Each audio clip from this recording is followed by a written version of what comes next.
Bom, meu nome é Agnieszka, sou coordenadora desse núcleo do CS Rio. Também sou professora no Departamento da Geografia e Meio Ambiente, aqui na PUC também, e coordenadora do mestrado profissional em Ciência da Sustentabilidade. Bom, eu acho que como tem tantas pessoas, eu acho que costuma aqui fazer uma breve apresentação, uma rodada de apresentações dos nossos participantes. Então, se vocês poderiam se apresentar só brevemente e falar sobre seu nome, se vocês já participaram nos seminários ou é a primeira vez, também a organização, ok? Eu vou pegar o microfone porque a gente está gravando. Os eventos não são ao vivo, mas para quem depois gostaria de assistir, são disponíveis no site do CS Rio.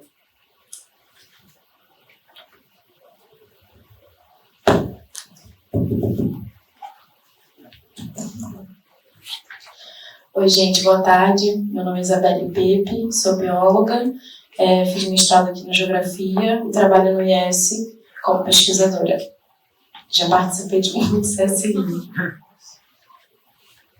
Olá, boa tarde. Primeira vez aqui. Meu nome é Luciana, eu sou nutricionista e agora estou fazendo pós-graduação em gestão ambiental e estou aqui representando uma ONG de Tinguá, como a gente estava conversando, Tinguá, que fica em Nova Iguaçu, a Onda Verde. É a primeira vez aqui, como eu falei. Vou passar para você. Olá, boa noite. Meu nome é Edvan Derrey, sou subsecretário de Biodiversidade da Secretaria do Ambiente e Clima da cidade do Rio de Janeiro. Boa tarde, eu sou Lilian, sou formada em turismo, sou professora da Escola Parque, sou educadora ambiental, já estive aqui antes, é um prazer estar de novo aqui com o Jorge e vamos em frente.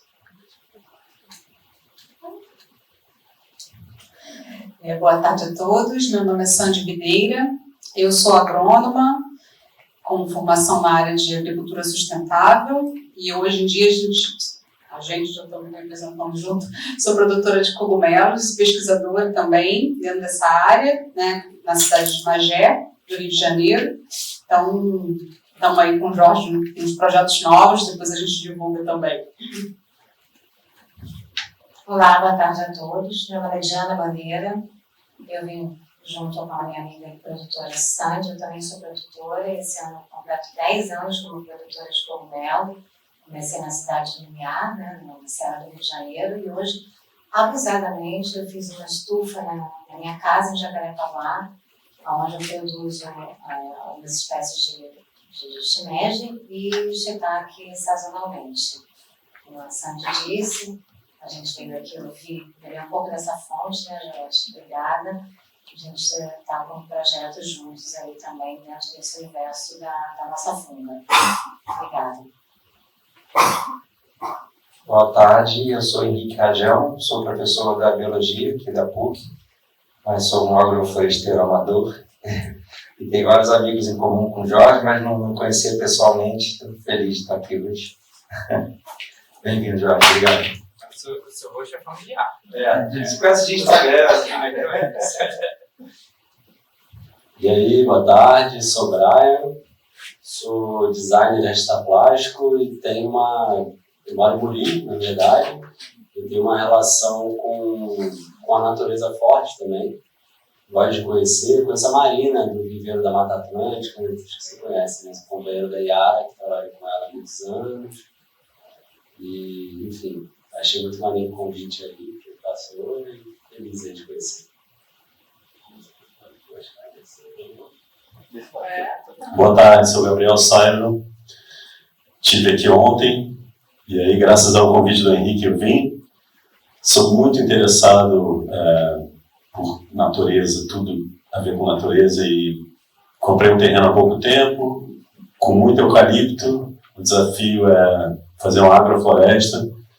Tem uma grota muito boa, que com certeza é bom para cogumelo. E, enfim, eu sou músico, marceneiro, professor, faço um monte de coisa. E estou muito interessado em aprender muito sobre cogumelo. Obrigado. É isso.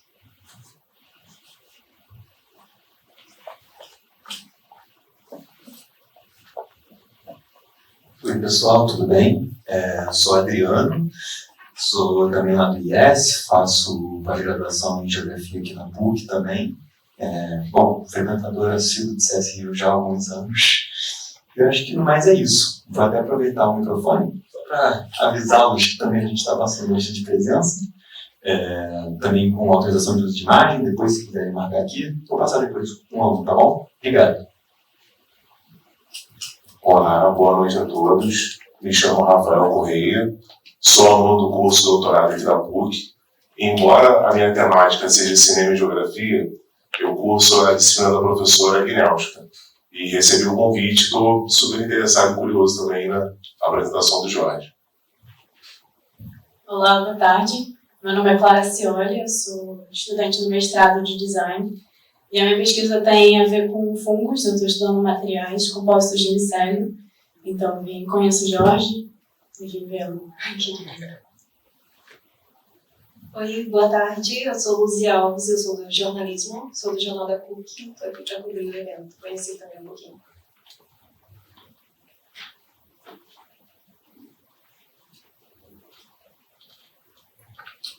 Boa tarde, meu nome é Tobias, eu me formei em Geografia aqui na PUC, agora estou fazendo mestrado na UFRJ também na área da Geografia.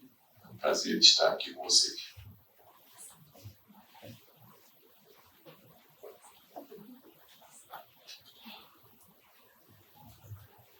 Olá pessoal, boa tarde, eu sou Bruna, eu sou bióloga, atualmente eu faço doutorado em Biologia na UFRJ, mas colaboro como pesquisadora no Instituto Internacional para Sustentabilidade. Fiquei muito interessada na palestra, estou aqui para aprender e ouvir um pouquinho mais sobre essa experiência.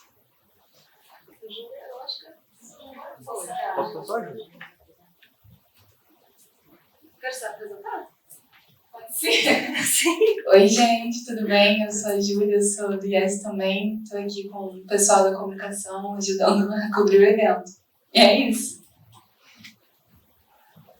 Bem legal, é muito bom ver novas pessoas e também todos vocês que também a gente ficou bastante tempo remoto, esse primeiro semestre que é fully presencial, sim, então é muito bom ver vocês de novo, conhecer quem está aqui pela primeira vez e eu espero que não última.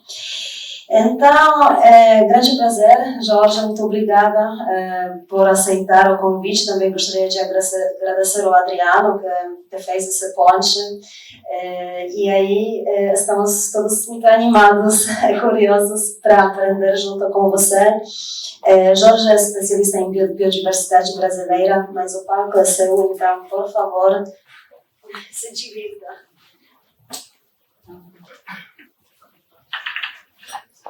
Oi. Bom, boa tarde, pessoal. Prazer imenso. Faz 80% dos rostinhos aqui, eu acho que eu já conhecia, por algum motivo muito importante, eu acho que é os micélios. Bom, eu sou Jorge, sou de Paraty, para quem... eu vou contar um pouco da minha história, só para contextualizar o que eu quero apresentar, né? Bom, eu sou filho de um agricultor e uma agricultora nordestinos que migraram para Paraty em busca de terra.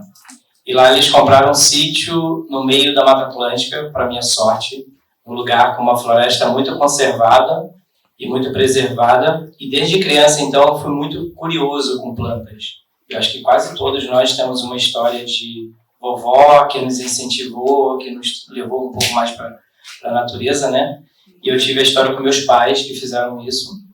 E eu acho que essa paixão sempre me trouxe muito uma relação de ser curioso mesmo. Então eu sou um cara curioso, tá? Vocês vão perceber que eu vou abordar muitos assuntos que vocês vão falar assim, nossa, mas é curiosidade mesmo, assim, né? E aí essa relação com a natureza, ela tem um pé muito forte na sustentabilidade. E aí meu pai sempre, ele nem usava essa palavra, tá? Nem meu pai nem minha mãe usavam a palavra sustentabilidade. Mas a missão deles era e é até hoje ser sustentável em relação com a natureza. E essa relação com a natureza, ela é um processo que eu acho que é muito espiritual, né? É muito espiritual. Então, cada um com a sua religião, mas espiritual é para todo mundo. essa conexão mesmo com essa ancestralidade, com a soberania, que eu acho que é uma palavra bonita, né? A soberania alimentar, a soberania do se curar, de se tratar, sanar uma dor de barriga, uma ferida, uma ralada, qualquer coisa. Então, toda essa intimidade com a floresta leva você a plantar diversidade, a cuidar dessa diversidade e se relacionar de uma forma muito respeitosa. E aí eu acho que essa é a minha base familiar e, no fundo, talvez uma outra coisa que é bem forte é a missão de vida. Então, desde muito novo, eu gostava de querer saber aquilo que ninguém sabia. Se meu pai não desse a resposta, eu ia guardar aquela pergunta e guardava ela 10 anos, até repetir essa pergunta para alguém que me desse a resposta. Então, isso se perdurou até que eu me dediquei muito à botânica. Então, foquei alguns anos da minha vida, hoje em dia já não tanto, mas em taxonomia mesmo. Então, eu queria saber detalhe do nome daquela planta. Para isso, eu preciso memorizar detalhe da flor, do fruto. Isso te leva a uma compreensão muito maior. Você passa a ver e enxergar a floresta. Eu acho que todo mundo vê a mata, né? Olha assim, fala, uau, que paisagem linda, né? Que floresta bonita. Mas para mim não bastava isso, e não basta até hoje, olhar e ver uma floresta enorme, mas eu preciso saber quem que está ali. Que árvore é essa, que plantinha é essa, que frutinho é esse. Então é até hoje assim, eu acho que só vai morrer quando eu morrer. Essa vontade de querer saber, tá? Então, a gente trabalha com agrofloresta no sítio, desde sempre. A agrofloresta tem esse contexto exatamente focado de que você vai ter que enriquecer sua área, trazer para sua área, para o seu sistema, o mais rico possível para que você se sustente. Então, você tenha a liberdade de colher uma fruta, uma semente, uma casca, enfim, a madeira do futuro, a palha para alguma coisa. Então, essa relação ela te traz muita instigação, te instiga a estudar cada vez mais, né? E aí a gente também agrega pessoas. Então, agregar pessoas é uma coisa sensacional e é isso que a gente está fazendo. Então, nos agregando em prol de um assunto que não é benefício próprio, é benefício coletivo. Isso é maravilhoso, né? Então, eu fico muito feliz. Vim aqui, né? Agradeço a Adriana por lembrar e tal, mas a nossa conexão vem também de uma grande amiga, né? Que é a Fernanda, que aí fez a ponte. Então, essa ponte, eu brinquei falando micélio, não sei se todo mundo está ligado, né? É alguns aqui já estão sabendo, mas realmente a trama que conecta toda a floresta é os micélios. E a trama que está conectando todos nós são um tema que é pelo cuidar da natureza, que é o cuidar da gente, que somos a natureza. Não adianta falar também, vou cuidar da natureza, não. É cuidar da gente, né? Porque afinal, depois, quem dança é a gente, e a floresta fica, as sementes ficam, então eu acho que esse cuidado mesmo, né, que a gente precisa se atentar, tá? Bom, vou lá, parece que eu trouxe alguma coisa aqui, que é um slide, que eu não uso, né, mas dessa vez até produzi um pequeno. Só para esclarecer tudo que está aparecendo na sua tela, já começa uma conversa bem profunda. Jorge Ferreira é o meu nome, sobrenome, que eu carrego familiar, né, que vem do meu pai, e o Forager eu ganhei quando eu fiz o intercâmbio de botânica entre a Inglaterra e a França, e o intercâmbio tinha um objetivo, dois objetivos. Um era botânica, exatamente, queria estudar botânica em outro contexto completamente diferente. Sou autodidata, né, em botânica, então eu queria realmente explorar aquilo, consegui um apoio e viajei para lá. E lá eu não tinha Instagram na época, não sabia nem que existia esse trem. E aí falaram, não, vamos criar um Instagram para você para começar a compartilhar. E o forage é uma expressão do caçador-coletor. É o foragear, caçar, coletar. E aí, no português é muito difícil traduzir isso. Eu usei o forager, né? Então, caçar alimentos, procurar alimento na natureza é sair para foragear, tá? Mas a gente podemos usar outras expressões bem brasileiras, que também de coletar plantas silvestres, coletar fungos, enfim. Mas aí, como marca, não estava legal, então eu criei esse forager, mas queria deixar claro. E esse é meu lema, né? Biodiversidade para mim é uma forma da alma, tá no meu DNA, e a educação eu acho que é como eu fui educado, tá? Eu trago muito isso. Os meus filhos estudam em escola Waldorf, e é uma pedagogia que me identifica muito, tá? Essa coisa da educação voltada para a natureza, para o tempo das coisas, respeitando cada vez mais o tempo. Não é a única forma de educar, mas é uma das. Eu fui educado na floresta pela minha mãe, então é uma forma também bonita. E aqui, isso é uma imagem de riqueza que a gente, praticamente tudo foi coletado silvestremente, tá? Eu estava caminhando, dando um curso e coletei tudo isso, tá? Então, vou desdobrar para frente. Passo aqui. É isso. Bom, esse é o meu lema, tá? Para mim é isso que a gente precisa fazer, tá? Não vai adiantar a gente falar de preservação de floresta, preservação de natureza, enquanto a gente não aprender a comer a árvore. A gente precisa aprender a comer árvore para conservar as árvores. E comer não é ser predatório. Comer se relaciona de uma forma muito inteligente e descobrir que parte e que ciclo, qual é a ecologia daquela planta, que você possa realmente interagir de uma forma sustentável e conseguir comer. E não é só com a boca. É com a alma também, com os olhos, com o silêncio, com o tempo, enfim. Tá? Então, para mim é isso. É necessário conhecer para preservar. Se a gente não conhecer, é difícil. Senão a gente vai continuar comendo aquilo que depende de tomar árvore para plantar. Aí é tenso. Bom, aqui é exatamente o paraíso, onde eu fui criado. Essa é a casinha do meu pai, que está lá até hoje. A gente temos um evento para lá, inclusive agendado para novembro. Vocês estão mais do que convidados. Então, vão ser 4 dias de imersão entre todos os assuntos que a gente vai ouvir aqui um pouquinho. Agrofloresta, fungos, alimentação, enfim, arte, música, vai ter tudo isso, dança, saída noturna para ver cogumelos bioluminescentes. Então vai anotando aí, o repertório é esse, desse cantinho aí. Tá? A maior parte das folhas que vocês estão visualizando é palmeira jussara. Até trouxe aqui um cachinho, vou falar mais sobre depois. Bom, essas são as imersões que a gente provoca lá no sítio, que é uma forma de, eu acho que de trazer realmente essa sensação de estar na natureza e também de se fazer prático.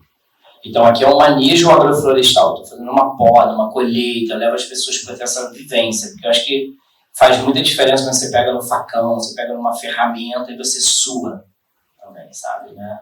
Existem os dois momentos, sabe? Os momentos que você contempla, aprecia, olha, né? Mas também de sentir na veia ali, na força, tá? Bom, continuando só esse reflexo, né? Porque a gente, aqui são cursos, né? São fotos de curso e fotos de sistemas agroflorestais. Estou trazendo exatamente quanto a gente está sempre buscando essa produção dos dois lados, conhecimento e alimento, alimento e conhecimento, tudo junto ali, integrado, tá bom? Aqui é um foco nos cogumelos. Faz mais ou menos 9 anos que eu acho que eu debrucei de real para tentar entender tudo sobre a micologia, tá? Que é a ciência que estuda os fungos. Sempre trabalhando com agrofloresta, como eu falei, desde 2000 que a gente trabalha com agrofloresta. Aí quando a gente entendeu o sistema, junto com o Ernest, junto com vários outros agrofloresteiros da época, que alguns, né, são conhecidos, outros não e tal. Mas sempre que você incorpora uma matéria orgânica no solo, quem decompõe essa matéria orgânica? E aí quem surge são os fungos. E aí quem surge, na verdade, são os cogumelos, né? O que a gente vê é os cogumelos. E aí eu sempre perguntava, pai, mas que danado de ser é esse? Que orelha de pau é essa? Porque o nome popular é comum, né? A orelha de pau todo mundo conhece, né? E até trouxe aqui, ó, um cogumelinho, uma orelha de pau. E eu perguntava pro meu pai, e essa era a informação que não vinha da família. Eu acho que ninguém aqui tem isso muito na família. Meu avô me ensinou, minha mãe também. A gente não tem muito isso com os cogumelos. Então eu comecei a fotografar cogumelos há 9 anos atrás, colecionei um tanto de imagem, depois debrucei para estudar mesmo os fungos, tá? E me trouxe uma paixão, na verdade eu descobri uma paixão que é assim, incrível. Porque tudo passa a fazer muito sentido quando você entende o reino, né, esse reino fungo. E a gente sempre fala flora e fauna, a gente aprendeu isso, mas a funga não, sabe? É uma falha mesmo, assim. A gente precisa saber sobre a funga, muito.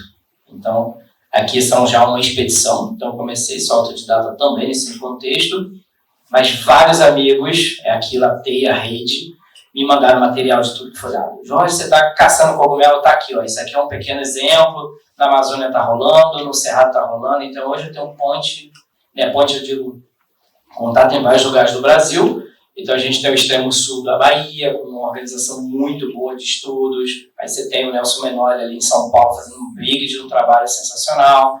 A Noêmia na Amazônia, você tem no Espírito Santo.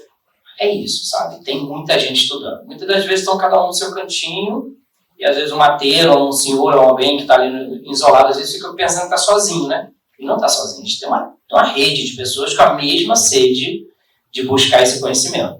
E assim está chegando, né? E a coisa ficou muito mais acessível agora. Todo mundo com redes sociais, então a gente está se conectando. Mas sair para o campo, encontrar o cogumelo, aí eu criei um evento chamado Caçada de Cogumelo no CID São José, tá? E aí eu acho que foi daí que eu conheci a Clara. Nesse curso, o foco é sair para o campo, observar, coletar, traz, a gente coloca numa mesa, e aí dali a gente tenta fazer toda a parte de triagem, que é observar, ver quem são comestíveis, quem são medicinais. Quem a gente não sabe nada, a gente agradece a presença dele, porque a gente não sabe nada, mas quem sai um dia, porque na final são muitas espécies, A gente fala que planta já é muito, imagina fundo, pelo amor de Deus, mas é maravilhoso. Mas eu digo assim, quando eu identifico cinco espécies, eu já agradeço tanto, porque, cara, imagina quantos anos a gente levou sem saber que cogumelo poderia ser consumido nativo no Brasil. A gente só achava que cogumelo é o chimé de campeão, o país e tal, né? E agora a gente já sabe que não, tem muitos, não sei se vocês sabem, mas tem 500 espécies já catalogadas, taxonomicamente descritas para o Brasil como comestível, silvestre. Tá? Então você pode sair aqui, hoje mesmo eu estava aqui no Jardim Botânico, vi 3 espécies ali crescendo já comestível. Né? O Demacella cubensis, que é maravilhoso, tem a cara de um shiitakezinho, maravilhoso. Só que só 30 segundos de frigideira, depois ele derrete igual manteiga, some. Então você tem que sair rápido ali no preparo. Tá? Aí aqui, ó, começa o banquete. Esse é um muito comum, é o Djamor, é o Pleurotus Djamor. Pleurotus é um gênero gigantesco de cogumelo comestível no mundo inteiro. Tá? Esse aqui é o Djamor, ele brota por aí à vontade. Tronco de palmeira, principalmente, em balbeira e figueiras. Tá? É bem provável encontrar. Mas não é assim não, tá? Só porque é rosa e comestível, não faça isso não. Todos os cogumelos são comestíveis, alguns só uma vez, como meu primo. Então assim, ele é fácil de identificar, mas precisa ter um contato mais íntimo, tá? Então eu vou explicar isso também, porque essa relação a gente olha, viu, parecido não é, nunca foi. Tá? Realmente tem que saber detalhes ali, observar lamelas, observar talinho, formas, e vai por aí dentro. Vá para um curso do Jorge, brincadeira. Não estou vendo nada disso, brincadeira. Mas tem muitos cursos rolando, inclusive, com pessoas muito sérias fazendo caminhada. Esqueci de falar do Jefferson Tim, que é o cara que publicou o primeiro livro para o Brasil. A cores, lindo, bonito. Porque a Embrapa fez um bonito também. A gente tem um também na Amazônia, bem interessante, que são dos índios Yanomamis, bem legal. Porque ali ele tem uma relação mais etno, né, da etnomicologia, que eu acho muito bonito. Mas, assim, de cores, fácil de identificar, eu acho que o do Jefferson ficou muito bom. Né? Mas, enfim, tem um monte de material. Olha a riqueza. Tudo pontinho que vocês estão vendo ali é uma espécie. Tá? Isso é uma expedição no sítio. E isso conta muito sobre a ecologia, sobre a saúde do lugar, sobre como que está a riqueza daquele lugar. Isso para a gente é muito importante, sabe? Até mesmo a regeneração da floresta pode ser medida, pode ser palpada, pode ser que tenha-se um balanço por esse surgimento de fungos. Tá? São muitos trabalhos de ecologia que vai ser desenvolvido. Sem contar a arte, medicina, enfim, cosméticos. Né? Agora eu vou fazer uma expedição, dia 2, focado nesse branquinho ali. Ó. Não sei como é que eu aponto, mas vocês estão vendo um branquinho todo engraçadinho ali. Esse é um fungo que ele é colágeno. Quem já ouviu falar essa palavra colágeno? Maravilhoso, importantíssimo. Então, esse é um fungo que está ocorrendo com bastante abundância no Brasil, já está sendo registrado em vários lugares.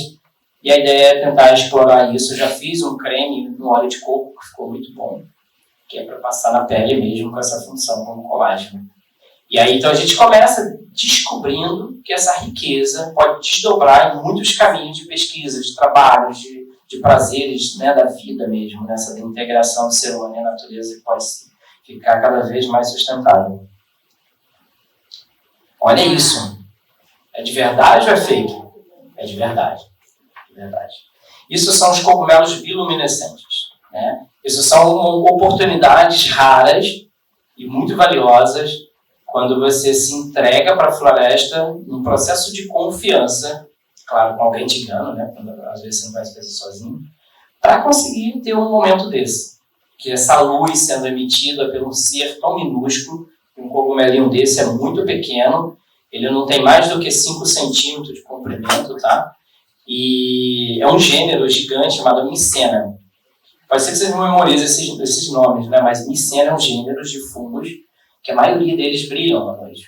Eles são muito pequenos, eles são muito... Aí fala, eu achei um cogumelinho. Pum, já é, desmonta, porque ele é muito sensível. Tá? Então, quando eu falo fofo, quer dizer delicado também. E aqui ele está, né, fazendo um processo de bioluminescência, que está se estudando para saber se é para reprodução, é defesa, é químico, o que está rolando. Por enquanto a gente não tem uma resposta correta para isso. O que a gente tem como resposta clara é que é um prazer ter a oportunidade de ver eles assim, na floresta, à noite, né? Quando você se entrega a não ter medo de sapo, de aranha, de cobra, de não sei o que, de escorpião, não tem medo de nada. Você só quer ter esse momento. É muito especial, tá? Convido vocês a ter esse momento. Vamos lá, mais cogumelos, que eu até trouxe para mostrar, e vou explicar um pouquinho também. Esse é o... Quem sabe o nome? Muito bem. Muito bem. Porque era o Pycnoporus, aí acabou de mudar. Isso é a taxonomia, é terrível. Mas ele é um políporo sanguíneo, a orelha de pau muito comum. Acho que quem anda na mata, quem já fez trilha, já viu esse funguinho por aí, esse cogumelinho. Ele é muito medicinal. Ele também tem um nome popular de urupê, né, que vem de uma cultura, né, e eu acho que Guarani, né, se não me engano, não lembro. Mas enfim, conclusão da ópera é que ele é um cogumelo que a gente já tem história de uso medicinal como cicatrizante. E aí eu fiz uma tintura aqui, e depois vocês podem pegar. Isso aqui é uma tintura. Tinha um instante.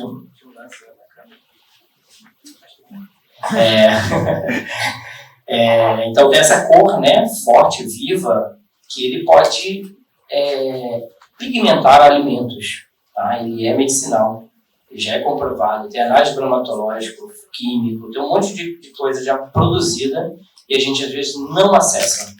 Tá? Estou falando sério. Tem pessoas que debruçaram 4 anos de um mestrado, de um doutorado, sei lá que foi, estudou tudo sobre esse ser e não sabe como utilizar. Aí a gente, como sociedade civil, tem que se organizar para demandar mais ações que possibilite, viabilize ele chegar aos nossos alcances. É isso. É assim que começa tudo. Alguém já estudou? Só que se o estudo ficar engavetado, nada mais vai servir. Se pegar fogo, acabou. Então, assim, a ideia é como a gente conseguir compartilhar, né? Então, quanto mais a gente caçar informação, melhor, né? Então, esse cogumelo é muito comum. Quem aqui já viu? Levanta a mão. Olha isso. Você sabia o que era medicinal? Não, você não conta. Não sabia. É isso, tá? É impressionante. Como que é usado, né? Você não vai me perguntar, vai perguntar depois, né? Então tá bom, explico depois. Bom, aqui eu trago um pouquinho de uma expressão, de uma atividade que eu amo também, que é a parte... Eu não sou artista, tá? Eu, pelo menos, não me intitulo artista, mas eu adoro quando a gente consegue juntar toda a biodiversidade e promover momento artístico. Tá? Então, esse aqui é um momento desse, que a gente chama... Era uma experiência chamada Somos Natureza, que era porque minha sócia, amiga, parceira, decidiu viajar ao Brasil, tá por aí viajando. Então, a gente não tem como fazer de novo essas atividades. Mas qual que era o propósito? Caminhar as mesmas trilhas, coletando elementos. Um ponto da trilha, a gente organizava isso na beira da trilha, vendava a metade do grupo e você tinha uma experiência sensorial com tudo isso vendados. E depois, trocava o grupo e, no final, a gente tinha um momento de roda para todo mundo expressar sua emoção sobre um papel usando pigmentos coletados por eles mesmos. Que são cúrcumas, são jussara, erva moura, enfim, coisas que você já encontra. Muitas vezes a gente não sabe o que vai dar cor. Então, se você tem um trabalho de desapego, de criação, é incrível, incrível. As pessoas choram, ficam emocionadas. Então, isso aqui pode ser feito de vários formatos, né? Com criança, com adulto, com quem quiser, e é muito lindo. Então, esse é um momento artístico ali, tá? E tudo vai saindo da onde? Da natureza, né? Impressionante isso. Uma agrofloresta, ela tem tudo isso também, né? Bom, aqui eu estou trazendo uma nota muito séria de uma coisa que eu estou muito mega encantado, que é essa sementinha que está aqui, que é o cardamomo do Brasil, tá? Cardamomo não precisaria usar, eu poderia falar só uma especiaria potente nativa do Brasil chamada pacová. Você já ouviu falar essa palavra pacová? Não me enche os pacová, já ouviram? Porque pacová significa paciência ou planta de folha enrolada. Na descrição toda. Mas pacová é uma planta nativa da Mata Atlântica, que é essa folha aqui. Se você olhar ela assim, num jardim, você vai falar, cara, isso aqui é de alpínia. Vai falar, isso aqui é, sei lá, um monte de planta que a gente usa no paisagismo, né? Mas não, esse ser. Tá vendo? Eu estou no meio da moita ali. Isso é cultivado em sistemas agroflorestais. O fruto está na minha mão e as sementes estão aqui. Eu quero passar para vocês provarem essa semente. Será que a gente passa? Boa. Caramba! Como é que ninguém percebeu isso antes? Vai dar ruído aqui, não? Não. Tá. Bom, então é isso. Esse é o pacová. Ele tem um comportamento, ele chama-se, é uma erva, né? Não é uma árvore, tá? Isso é uma herbácea. Ela é de subbosque, então ela aceita muito bem o sistema de produção de palmeiras, onde você tem um pomar, e ela vai ficar ali embaixo. O popular dela é como um antídoto para a picada de cobra, só isso. Olha o que é isso. A semente é vermífuga, e o nome científico dessa é Renialmia brasiliensis. Eu acho que eu não trouxe a outra. Essa planta é Renialmia floribundus, é outra espécie. Pode vir agora? Verdade, não estou preso ao fio.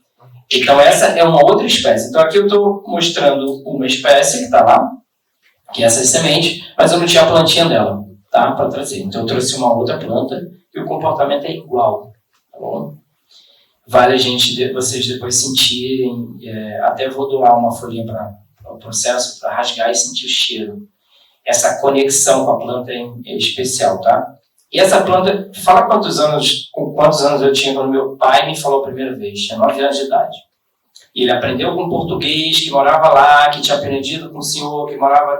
E aí isso vai passando, né? Muito especial. Aí hoje, se você bota no Google, acadêmico mesmo, procura Renialmia floribunda, Renialmia brasileira, já tem um monte de estudo, mas muito estudo legais sobre essa planta. E hoje já trabalho comercialmente com essa especiaria para várias coisas. Tanto para restaurante que vai agregar um bife no pacová, quanto gin feito de pacová, cerveja de pacová.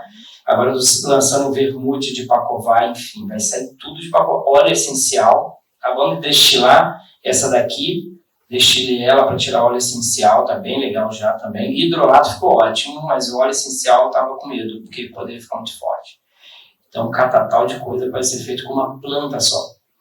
E isso é muita riqueza, né? Porque no fundo ela é sempre utilizada pelas pessoas de uma forma tradicional, mas ela é muito versátil, tem muito potencial. É só a gente realmente ser curioso. Eu falei lá no começo, né? Eu acho que eu sou um cara curioso, assim. Eu acho muito legal que a gente entenda a natureza com todo esse potencial dela, né? Como é que é o nome da planta?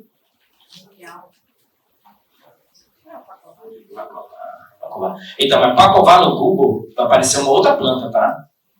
Aí, esse é o BO, tá? Por isso eu falei Renialmia brasiliensis e Renialmia floribundus. Porque se você botar pacová, vai aparecer uma arácea, muito usada para o ambiente interno, porque ela tolera a sombra. Uma planta do peucilo, da folha curta, bonita, ela é linda, nativa da Mata Atlântica, mas é uma arácea, tem oxalato de cálcio, tem que tomar cuidado, ninguém nunca pode comer aquela planta, a folha, tá? Então é isso, essa relação que a gente tem que estudar mesmo, antes de sair pondo na boca, né? Olha a colheita bacana, eu estou ali explicando para a turma toda. E lá no fundo tem uma pessoa em pé, eu acho curioso falar dela, porque ela trabalha com contabilidade, mas é tipo a minha aluna mais fiel, que você possa imaginar. Está lá em pé no fundo. Hoje ela é minha contadora, eu moro no Espírito Santo, mas é a pessoa assim que não para de caçar cogumelos, procurar plantas, e aí no intervalo... Então é interessante isso, porque antes eu só recebia no sítio, eu fazia caminhada com biólogos, geógrafo, engenheiro florestal, engenheiro agrônomo. Era essa turminha que procurava esse tipo de experiência. Hoje a gente tem todos os seres humanos de diferentes formações, curiosos e atentos a se relacionar melhor com a natureza. Aí sim a gente vai ganhar uma potência gigantesca, porque a gente demanda de muitas frentes de coisas que são responsabilidades diretas ou indiretas do que vai estar sendo afetado a natureza. Então a Mata Atlântica foi detonada por várias questões, não é só porque eu não conheço a ave, porque eu só quero... Não é porque eu só da alimentação, é de várias outras coisas. Então, assim, enquanto a gente não precisa ser arte, moda, design, tudo para esse universo, a gente ainda vai ficar patinando muito tempo. Então, eu acho muito bonito quando... Aqui a gente já tem bastante versatilidade de pessoas, de ações e tal, mas ainda é isso, quanto mais, melhor. Né? É junto dos bons que a gente fica melhor, hein? Memorizam isso. Aqui é a nossa princesa. Vocês já ouviram falar da princesa da Mata Atlântica? Se não tinha escutado, acabaram de ouvir agora. Essa é a minha princesa querida, não é minha, é minha só porque ela está na varanda da minha casa e acompanho ela há mais de 14 anos. Ela é uma potência genética precoce, ela frutificou com 4 anos e a gente está multiplicando e doando semente, então eu trouxe aqui para doar semente. Aqui, é esse caixinha dela, colhi hoje de manhã. E essa foto dela ali, tá? Jussara, né? Euterpia edulis, uma planta maravilhosa, importantíssima para o ecossistema, e a gente continua fazendo paisagismo com fênix, com areca, com não sei quem, tudo que veio lá da Eurásia toda, né? Então, esse é um trabalho que eu acho que a gente tem que fazer também, é consumir Jussara, trazer Jussara para o paisagismo, tentar... Então, essas são outras frentes de trabalho que para mim faz muito sentido. Quanto mais pessoas souberem que ela existe, para que ela serve, mais possível a gente ter ela em diferentes locais. Não só na floresta, né, mas sim também nas áreas urbanas. Sim também no nosso jardim, nosso quintal. Você pensar em fazer um jardim, quem daqui é nativo da Mata Atlântica que vai ficar bonito no meu jardim? Por que eu planto alpínia? Eu planto pacovar no meu jardim. Porque tem a mesma folhagem, só que eu tenho folha para fazer um banho, eu tenho semente para alguma coisa. Eu não estou falando mal da planta não, tá? A alpínia é linda mesmo. Não, inclusive, tem que estar no lugar que ela tem que estar. Mas a gente tem hoje impactos sérios com areca, por exemplo, invadindo vários lugares de floresta, sendo que a gente podia plantar Jussara no lugar, com paisagismo. Esse é um lado crítico que eu tenho sobre o paisagismo. Eu acho que as nativas são muito belas também, a gente usa micro, muito pouco em jardins ainda. Então ela está exatamente no meu jardim ali. Aqui atrás é uma melaleuca, que a gente usa para banho, enfim. Ela está sempre combinada com um monte de coisas. Bom, eu repito aqui, mas é uma parte bem importante que eu estou, inclusive depois podemos falar, sobre o uso da taioba, né? Então estou explicando sobre o grande risco, que é a família de plantas que mais matou pessoas no mundo. Não sei se vocês sabem disso. Essa família é chamada Arácea. Então, esse tema das punks, né? São as plantas alimentícias não convencionais, que é um trabalho lindo, eu acho que é um trabalho muito importante, inclusive para a nutrição, né? Mas a gente tem muito gargalo com a identificação real das plantas, assim, para não ter essa coisa de comer gato por lebre, real, não pode. E esse grupinho, né, que é o grupo da taioba, é muito sério. E a gente em hospital se chega muitos pacientes com excesso de oxalatos, por exemplo, por causa da má orientação das plantas. É isso aí. É isso, eu acho que são informações que precisam estar niveladas, né? A gente precisa nivelar informações mesmo para que a gente consiga alcançar o objetivo que é o uso da diversidade dos alimentos disponível, né? Enfim, são temas. Então, gastronomia é uma coisa que eu amo, tá? Então eu trouxe aqui um exemplo de uma ação gastronômica com uma chefe que eu admiro muito, que é a Bel Coelho. Aqui a gente está fazendo exatamente um trabalho de pegar plantas que são aromáticas, comestíveis, juntar com cogumelos silvestres e preparar um jantar. Né? Isso são experiências incríveis, marcantes na vida de muitas pessoas. Fala aí, Clara. Imagina você caminha sobre a floresta, encontra um monte de plantas e aí você depois tem um preparado desse bonito. Porque é uma outra coisa, né? É comestível, mas é gostosa, eu sei preparar. Então tem esse lugar, essa linha que é importante ser bem trabalhado. E um chefe de cozinha, ou seja, um cozinheiro que se dedica a cozinhar, não precisa ser chefe famoso nem nada, mas que se dedica a esse assunto, ela faz brilhar realmente uma planta. Ela traz uma coisa para aquela planta que é diferente, né? De qualquer um pegar um mato ali que é comestível e falar que vai fazer. Né? Então, acho que esse lugar das parcerias, né, que eu comentei aqui também. Quanto mais a gente se integrar entre pessoas de diferentes ações, mais vamos avançar em velocidade com a conservação e preservação da biodiversidade. E a gente junto. Continuando cogumelos, esse é o tremela que eu comentei. Aí esse é o tremela fuciformes. Né? A gente tem várias tremelas. E esse é um ser bem fácil de identificar, inclusive. Um cogumelo gelatinoso, mucilaginoso. Ele é muito usado na gastronomia oriental. Então você consegue comprar em lojas especializadas de alimentos, né, orientais já desidratado, então ele vai estar desidratado. Mas os cogumelos são tão inteligentes que ele desidrata e reidrata muito rápido. Esse é um que reidrata muito rápido. Tá? E muito saboroso. Não tão saboroso, a textura é incrível. Para quem gosta de textura alga, assim, sabe? Que faz lembrar uma alga, é muito bom. Isso são aulas de gastronomia, que eu tenho também me metido nesse lugar. Não dou aula de como cozinhar, mas eu faço muito a indução. Hoje o principal trabalho que eu tenho como consultor é induzir a gastronomia a se direcionar para a valorização das espécies espontâneas na natureza. A gente gasta hoje 70% do recurso humano em produção de horticultura para arrancar ervas daninhas chamadas, que são as punks. E aí a questão está entre a comunicação do que aquelas ervas são como alimento com quem vai preparar. No meio do caminho tem conhecimentos pra caramba, mas ligar os pontos é um desafio.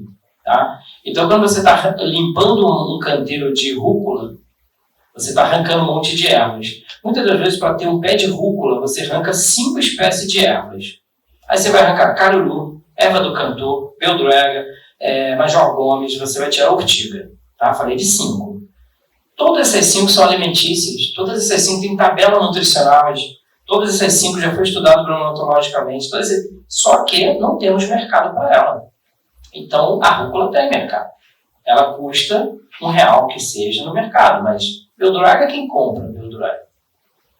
E aí só vai comprar beldroga quando alguém induzir quero beldroga. O que produz rúcula? Porque a gente vai à feira e pede rúcula. Se a gente fosse à feira e pedisse ortiga, viria ortiga. Mas como que a gente vai voltar a esse processo de querer comer essas ervas? Aí é um trabalho que eu faço muito com os cozinheiros. Que o cozinheiro pode induzir isso. Ele pode falar para o fornecedor dele, eu quero beldroga. Mas eu arranco, aquilo é mato, mas eu quero esse mato, me traz o mato. Não, mas é um matinho besta, eu quero esse matinho besta. E os caras xingam, vão xingando, aí você manda trazer. E é sério, tá?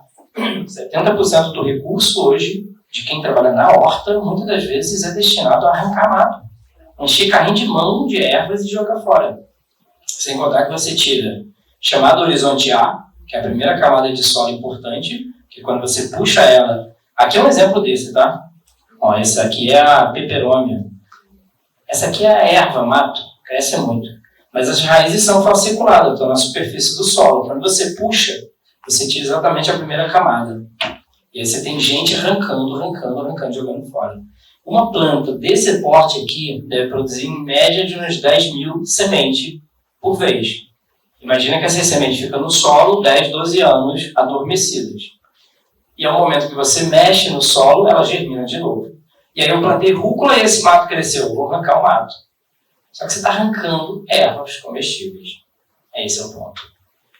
E aí como é que a gente faz isso? Como é que a gente muda esse quadro? É compreendendo todo mundo, né? E muita compaixão com o processo. Porque... Para degradar, a gente não percebeu isso, mas a gente percebeu o medo, por exemplo, que pessoas têm medo de entrar por causa de mosquito, cobra, bicho mesmo, ou até segurança. Então, mas os benefícios tinham muito mais do que esses aspectos. Mas só para dizer que, sim, nós como pesquisadoras, estamos fazendo, na verdade, essa conexão com a prefeitura e com vários projetos que a gente tem, não só sobre a floresta, mas também soluções baseadas em natureza, sempre foram muito bons resultados e também sempre nós fazemos um retorno. Então, esses resultados dessa pesquisa foram apresentados, a gente voltou para a prefeitura, a gente mostrou também para comunidades que foram envolvidas na gestão do florestamento. Então, sempre estamos abertos para essas colaborações futuras também. Isso que eu quis complementar.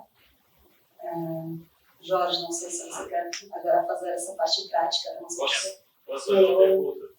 Claro. Porque a hora pode ser o microfone mesmo. Ô Jorge, eu fiquei curioso quando você falou da planta que pode ser usada para picada de cobra. E você falasse como pode ser usada, como ela é usada. Tipo, se foi picado, tem a planta ali, o que você faz? Esse aqui livre é melhor, né? Livre é por causa da gravação. Tá. Então, tradicionalmente é consumo das sementes e cataplasma feito pela própria semente macerada. Né? Você faz o socado da semente, faz uma pasta disso e coloca sobre o local, além de você comer várias sementes. E isso também se faz com alho, né? Não sei se você sabe, mas tem tradição também de uso com alho para picada de insetos peçonhentos com a mesma finalidade, a mesma aplicação. Mas também a argila tem essa função. Então tem até uma história de que socava o pacová, botava na argila e fazia cataplasma. Mas quando você estuda os efeitos da argila para gente, humanos, também tem aplicação direta, só da argila, como um antídoto para picada de cobra. Você faz a cataplasma e ela faz uma sucção do veneno no local perfurado. Porque né, os nossos esporos estão abertos, e parece que no momento em que você põe a cataplasma, eles tampam e faz um processo inverso. Em vez dele puxar, ele repele. Né? E aí a argila puxa e tal. Bem interessante. Mas é isso. Você já Bom, já não. Eu não. Meu irmão foi picado, mas o caso dele foi muito atípico, porque meu irmão é atleta, ele estava correndo, então ele estava em grande movimentação, porque não sei se você sabe, mas o veneno, quanto mais agitado você ficar, pior vai ser para o teu socorro, né? Ele estava correndo e ele estava subindo montanha, quando ele foi picado no peito do pé, enfim, era uma cobra de 3 anos e meio para 4, enfim, vários fatores. Meu pai recorreu a todos esses processos, com alho, argila e pacová, porém, desceu com ele ao hospital, porque ele realmente desmaiou por conta do processo estar correndo e tomar essa picada, o veneno vai muito rápido, quando você está em grandes movimentos. E foi uma jararacuçu, então não dá para dar mole, né? Mas é isso. Eu já caí cobra nas costas, já peguei cobra com a mão, colhei batata doce, mas graças a Deus nunca fui picado. Uma vez eu fui mordido por uma serpentezinha, mas não tinha nada demais, assim, não tinha veneno. Então você fez assim, eu pensei, bom, então eu queria convidar vocês a sentir e degustar essas especiarias. Eu queria que a gente pudéssemos passar pelo pacová, queria que vocês sentissem aqui tanto a parte de aroma das folhas, quanto também a degustação de uma semente do pacová, tá? E aí temos aqui, ó, a peperômia, que eu acho que vale a pena vocês sentirem texturas, a cana do brejo também.